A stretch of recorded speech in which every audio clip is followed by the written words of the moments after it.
ABC, it's Dr. Robert posting from Chile again. We're working our way south out of Santiago. We're getting a ways. Yeah, we made big time travel day before yesterday. Ended up in Concepcion, traveled about 12 hours, I think, by car, and spent the night in Concepcion, went out to a record store there yesterday before we headed out. A couple more adventures on the way. I'll show you some photos and some videos here in between, and I'll be right back with some review of the records I found. I did hit, as I said, one record store. Got a couple of things. Call out to Mazzy. He makes a much better martini than they seem to understand how to make here in Chile. They struggle with that drink. I can recommend the Pisco Sour. Most places. Every place has it. It's like the national drink, and it's made with their national liqueur, Pisco. And I guess Pisco is sort of a brandy. I guess it's derived from grapes, but it's, has, I think, probably about a 40 proof, maybe 80 proof, something. So it's about the same as, bourbon whiskey or scotch or, other forms of what we call hard liquor. Yeah, I guess that's what we call it. I'm also having a cigar. As you know, probably Cubans are legal here. So I've bought a few. I'm just making use of those as we get south.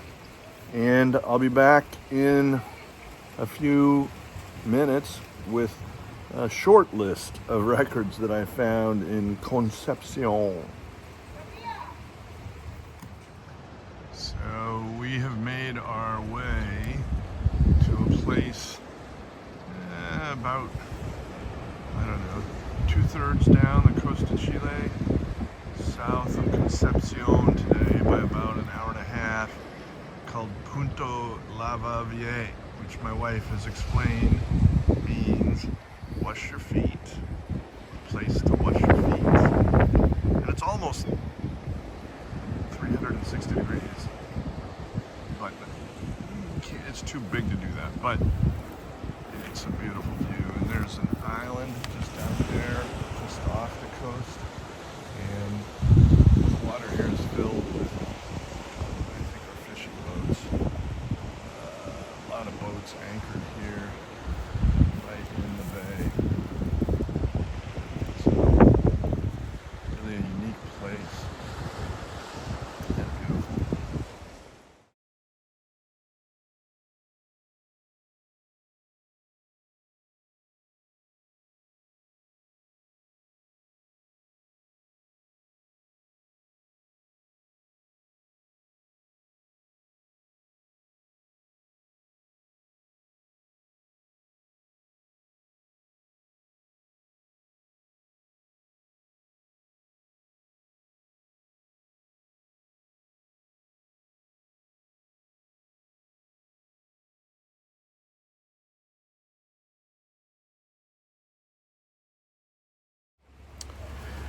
Okay, well, I've been on Rachel's Ghost a lot this trip, so wanted to call out Rachel and her guests as well. I enjoy that program. I typically don't. For years, I got up at 5 a.m. to go into work. In my retirement, I'm not anxious to get out of bed at 6 a.m. and log on her channel, which starts then. But down here, we're 5 hours ahead, and so, 11 a.m., yeah, I can do that. So I've been kind of getting on. All I've been so far is peanut gallery and making comments in the text box, and that's fine. But a lot of friends, Rob the Waxed, Harry, and Harry's Record Room, and of course Mazzy, regular appearances there. Really enjoy the banter. I wanted to show, one thing before I dive into the records. I think you saw the two photos of a dog there, and I have to say, dogs here in Chile, I think, have a better life than dogs in the United States. I'm just gonna say, all right. I'm just, and please, I know everybody loves their dog, and everybody takes great care of their dog, and I have a dog, and we've always had a dog, and we love our dog and take good care of our dog. The dogs of Chile are free to roam the streets, more or less, and they don't wear collars. They don't have tags. I don't think they have implantable chips. And it seems like a lot of them, I'm not sure they have, the same home every night. They just kind of wander around. They seem to get along very well with each other and with humans. And they all look well fed. And I will also say that none of them look neutered. And I'm not checking every dog, but we've seen a lot of male dogs. I'm not noticing that the dogs here are neutered in the same way that they are in the United States. So I would think all of that for these dogs, hey, contributes to a higher quality of life, right? Who wants to be neutered? Yeah. So there's that. That calls out that dog. And the dog that I showed in those photos was an interesting one. He was at a restaurant that we had dinner at, and I couldn't help noticing his face was covered with sort of small punctate scars, and I thought of maybe two ways those could have been made. One would be by shotgun pellets, might have been. They were sort of scattered, and you can see it in the photo if you look at it again. I didn't feel any. He let me pet him. We gave him some food. He really kind of bonded with us for, the hour that we were there. But I didn't feel any pellets in his head. And by the way, I had one of our first dogs was a dog we got from the pound that we were told had been abused in various forms, and he was a tough dog. He was a tough dog. He probably had some pit bull in him, and he had been neutered, but man, tough dog, Diego. He's, rest in peace, Diego. But he, I think, had some pellets, so he had been shot at, is what I took away. This dog, I'm not sure.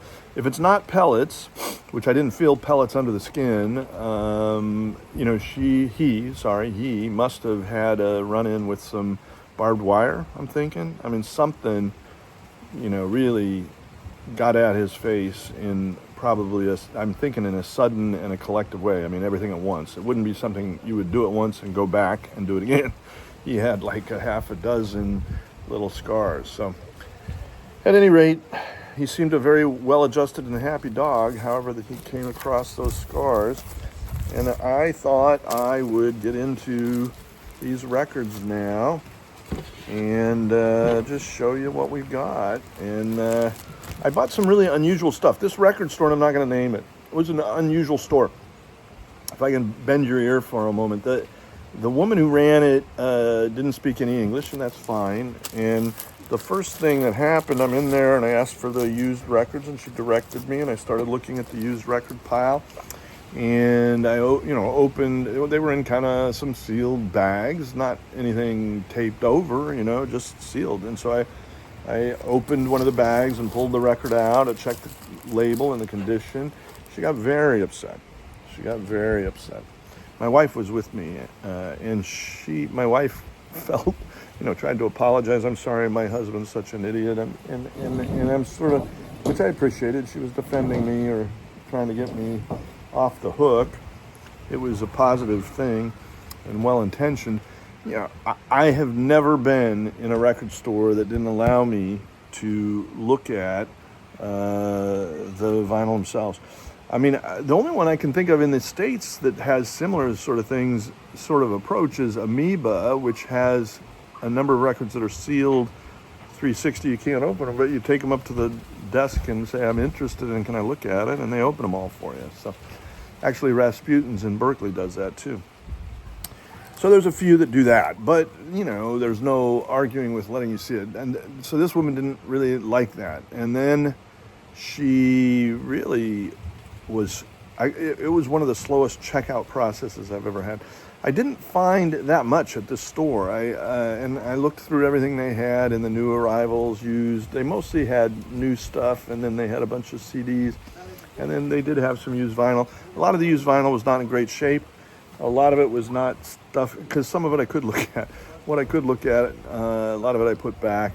But I found a few things, and actually very unusual things. But what happened at the very end is this woman then, after I had checked out, after I had paid the bill, thinking she would drop the records in a bag and let me walk out, she went through a very elaborate process with each record, writing down in a book with pen, this record sold today, and then logging on some sort of, I don't know if it was a website or a database, but taking it wasn't Discogs, which is one I'm most familiar with, taking the record off of their inventory as having been sold. That process took about 15 minutes after I'd already checked out.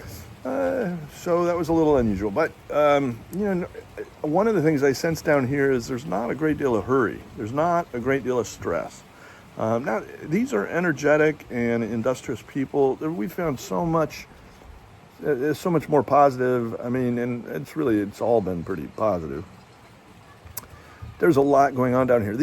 One of the things is the preservation of natural beauty down here. They have really done that pretty dang well. We're staying on a lake here that has no more than a home every half mile. I want to say it's a beautiful lake.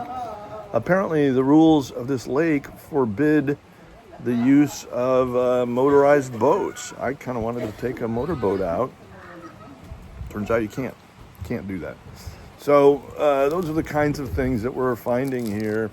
Really lovely. And you saw some of the other short segments I put in there. Just interesting stuff. So, all right, let's get into these records. I only have a few. All right, number one, Gorillaz, The Now Now. This came out 2018. This is an EU pressing. I don't have much of their stuff, but I do think they're interesting. Again, this for me is an unusual buy. I think it was partly, there just wasn't a lot else there for me in good condition and interesting, so that one ended up in my pile. This is a cool record that I'd never seen before, The Descending Moonshine Dervishes by Terry Riley. I like Terry Riley. I've got a couple copies of his record with John Cale, of course. Of course, he's the subject of Pete Townshend's Baba O'Reilly for his use of synthesizer, early use of synthesizer. And then I've got Rainbow and Curved Air, and I've got In C. And this was one I'd never seen. This is a European press, or an EU press, really. A German press. And it was recorded in 1975. This didn't come out until 1972, but that's in beautiful shape. Looking forward to hearing that. Again, odd for me, but there it was. Here's this one, Trouble Funk, Saturday Night Live. I have one other of their records. They were a DC funk band, I think early 80s. One of the very first, I think rap funk bands. This is on Island label. They also played with the DC punk band crowd. And this just looked interesting to me. 1983, this was released. It's a live album. This is a U.S. pressing, actually, so had to come to Concepcion, Chile to get that. Don't ask me why. This one I went out on a limb for a little bit. I've said I wanted to find some more indigenous stuff. I really haven't bought much indigenous music. It turns out Lago is from Barcelona, Spain, so not exactly indigenous. But he's kind of a heavy funk, and it's a little bit, they have a genre down here that they call, that's based off of rap that they call trap, T-R-A-P, and it's great. It's got a Hispanic flavor. I'm gonna dig out some of that before I'm home for sure. This is a new pressing, 2021. I had her play it in the store, which she did do, and did that very nicely for me. That's on actually green vinyl. Interesting record. And then the last couple, I told you it was a short list. This one is the Sex Pistols, Never Trust a Hippie.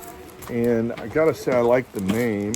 You can see the packaging is very much like, Never Mind the Bollocks. Here's the Sex Pistols. This is a bootleg. It's a British bootleg, came out in 1985. And I think I've said on this channel, I'm not a big bootleg fan. It's really never been my thing. But there weren't any real legitimate. There probably are now. I know there are now. In fact, I think I have one. But in their day, the Sex Pistols did not put out a live album. This was taken from several shows, mostly in the States. I know one of them was Atlanta. I looked it up on Discogs. Of course, Discogs doesn't have much sales figures for it. I paid $20 for it, but it's in pretty much perfect shape. And love the title. It turns out that title has been appropriated or reused. Among the bands that reused it was No Effects. They have an EP titled Never Trust a Hippie, and I don't know. Maybe I resemble that remark. I don't resent it, but at any rate. Last, Jackie Brown, and this was an interesting one. This was actually sealed, which is, I almost never buy a sealed record. And this is an Argentinian press, a repress from 2021 of what I think is a great soundtrack. I love some of the songs on here. It's got Across 110th Street by Bobby Womack. It's got Who Is He and What Is He to You by Bill Withers. Love that song. And it's got Didn't I Blow Your Mind This Time by the Delphonics, as well as Inside My Love by Minnie Riperton. Some really cool stuff on here. And I'm going to listen. There's a song apparently sung by Pam Grier, the primary, the star of the movie, called Long Time Woman. So I'm going to try that. Came with a booklet. There's the booklet. That's all in Spanish. $25. I don't know. Brand new repressing. The weird thing about this is they said it's still sealed. Well, it wasn't really still sealed. Or I should say, it was not brand new. There were some creases to, I don't know if you can see that, but there are some creases to the corners there, some scuffing of the edge, and the vinyl is brand new, but the cover far from mint, or I wouldn't call it mint, but it is what it is, right? So that's what I got. At any rate, I'll check in with you as we continue down the road. And until then, the doctor is out.